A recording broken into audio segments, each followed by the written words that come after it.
Não tinha como não falar sobre isso, não tinha como não fazer esse vídeo, porque o que aconteceu ontem foi o maior circo montado com dinheiro público na história desse país. Sim, o seu suado dinheiro de cidadão brasileiro foi usado para a realização de um evento chamado Democracia Inabalada, onde os principais personagens auto-intitulados salvadores da democracia e do Brasil discursaram. Bom, melhor que ficar aqui falando sobre, eu vou mostrar.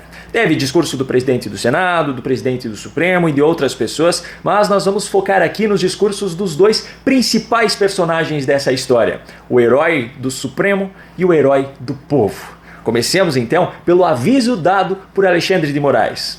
Todos, absolutamente todos aqueles que pactuaram covardemente com a quebra da democracia e a tentativa de instalação de um estado de exceção serão devidamente investigados, processados e responsabilizados na medida de suas culpabilidades. Bom, como eu mostrei no vídeo de ontem aqui do canal, no dia 5 de janeiro, Flávio Dino já sabia que haveria um protesto em Brasília no dia 8. Já sabia o número aproximado de manifestantes que estariam ali. Já sabia até que havia o risco dos prédios serem invadidos. Como ele mesmo disse no documentário A Folha de São Paulo, no dia 5 ele ligou para 3 governadores para alertá-los. Se todos os que pactuaram com o que aconteceu no dia 8 serão responsabilizados, quando é que chega a vez de Flávio Dino? Aliás, o próprio ministro Moraes afirmou no documentário da Folha de São Paulo que eles sabiam que havia pessoas treinadas na invasão. E o secretário de Segurança do Supremo Tribunal Federal afirmou que todas as áreas de inteligência haviam identificado o risco de uma manifestação mais violenta do que as outras no dia 8, tanto que ele disse que o próprio Supremo se preparou para isso. Ou seja, o ministro Alexandre de Moraes também deveria ser responsabilizado. Será que ele mesmo determinará a própria pena? Bom, voltando agora ao discurso, Moraes falou que o Brasil precisa de paz e união, e então ele citou algumas coisas que não representam paz e união, e nessa linha de raciocínio ele resolveu citar uma referência histórica. Apaziguamento também não representa paz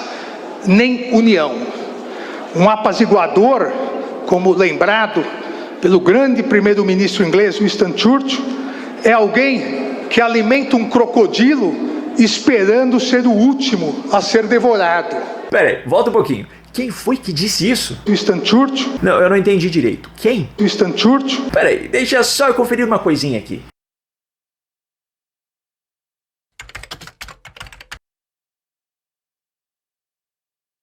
Winston Churchill. Winston Churchill. Winston Churchill. Winston Churchill. Winston Churchill. Winston Churchill.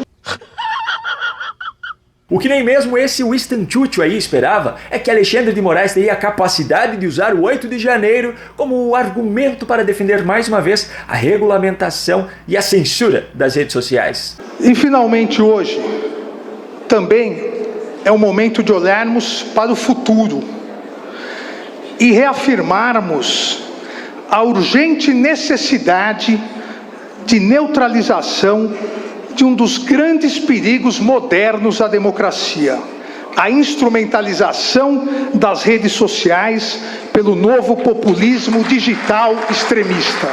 A necessidade da edição de uma moderna regulamentação. Quanto mais ele argumenta, mais ridículo fica. Essas recentes inovações potencializaram a desinformação premeditada e fraudulenta, amplificaram os discursos de ódio e antidemocráticos.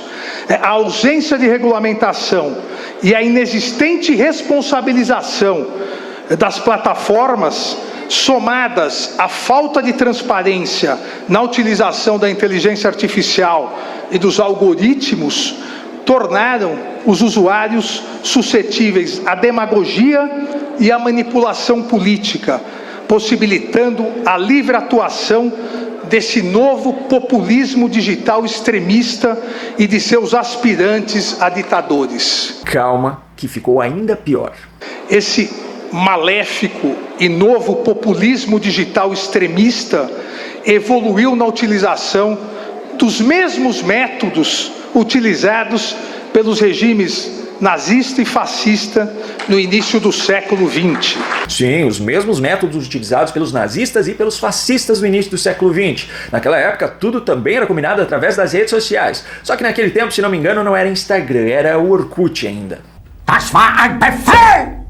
Der andere Steiners war Befehl! Versitze! Dass ihr wagen, sich mein Befehl zu widersetzen! Agora, se você acha que não foi absurdo o suficiente, veja essa hipocrisia aqui. E esse novo populismo digital organizou sua máquina de desinformação, com a criação de milícias digitais que vêm atuando sem restrições nas redes sociais, ferindo não só a democracia, mas a dignidade das pessoas, causando um aumento de morte de adolescentes por bullying digital. Não é possível que ele esteja falando sério. Não é possível que ele esteja usando esse argumento dias depois do suicídio de Jéssica Canedo, que foi provocado justamente pelas fake news publicadas por páginas esquerdistas. E que, como consequência do caso, um escândalo vem sendo revelado em relação à Mind e a publicação de propagandas em massa para que Lula fosse eleito em 2022. Não é possível que ele use como palanque político o caixão de uma menina cuja morte ele também tem certa responsabilidade, mesmo que indireta, pelas ações que vem tomando como ministro da Suprema Corte nos últimos anos,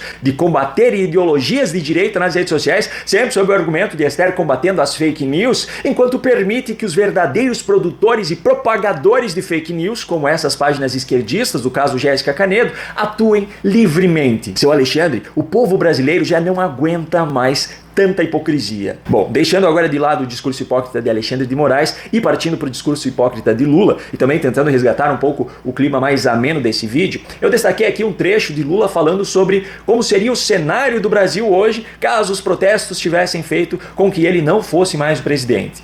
A essa altura, o Brasil estaria mergulhado no caos econômico e social.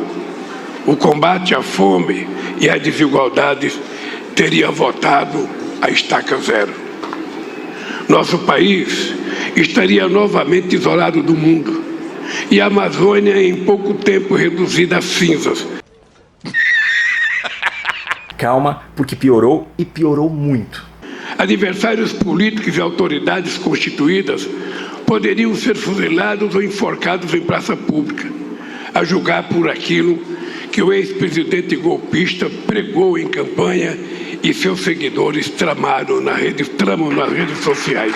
Sabe o que é mais irônico nessa fala? É que além de ser uma mentira completamente absurda, ela foi dita por Lula. O mesmo Lula que era muito amigo do já falecido ditador cubano Fidel Castro, tanto que juntos eles criaram a reunião que originou o Foro de São Paulo. E o ditador já falecido cubano Fidel Castro liderou a tal Revolução Cubana junto com pessoas como Che Guevara, que por sinal já admitiu em uma Assembleia da ONU os fuzilamentos que eram executados por eles em Cuba. Fusilamientos, sí, hemos fusilado, fusilamos y seguiremos fusilando mientras sea necesario.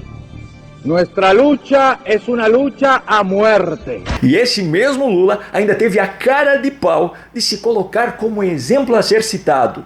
Eu queria dizer para vocês, e sobretudo aos companheiros da Suprema Corte e ao presidente do Supremo Tribunal Eleitoral, quando alguém colocar dúvidas sobre a democracia no Brasil, seria importante que vocês não tivessem receio de utilizar a minha história e a história do meu partido como garante da existência inabalável da democracia nesse país. Sim, a história do partido que homenageia o fuzilador de opositores Che Guevara, que eu acabei de mostrar aqui. A história do partido cujos políticos já assinaram uma carta em favor do grupo terrorista Hamas. A história do partido envolvido nos mais sujos esquemas de corrupção da história desse país. A história do Lula, que sempre teve uma proximidade muito grande com o já falecido ditador cubano Fidel Castro. A história do Lula, que sempre teve uma proximidade muito grande com o ditador nicaragüense Daniel Ortega. A história do Lula, que sempre teve uma proximidade